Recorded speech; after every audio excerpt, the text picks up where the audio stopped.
भगवान श्री कृष्ण जब माता देवकी और पिता वसुदेव को कंस के चंगुल से छुड़ाने गए तब उनकी उम्र 14 वर्ष थी।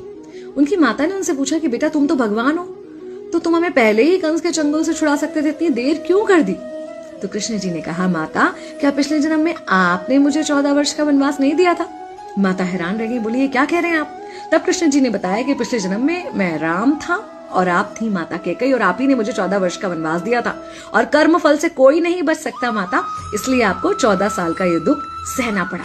तब आश्चर्यचकित होते हुए माता ने पूछा, तो फिर यशोदा पिछले जन्म में कौन थी?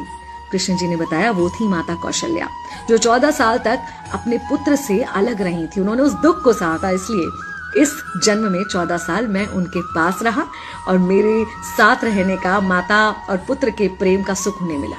कहने का मतलब यह है कि कर्म फल से ना उस युग में कोई बचा था, ना आज कोई बचेगा।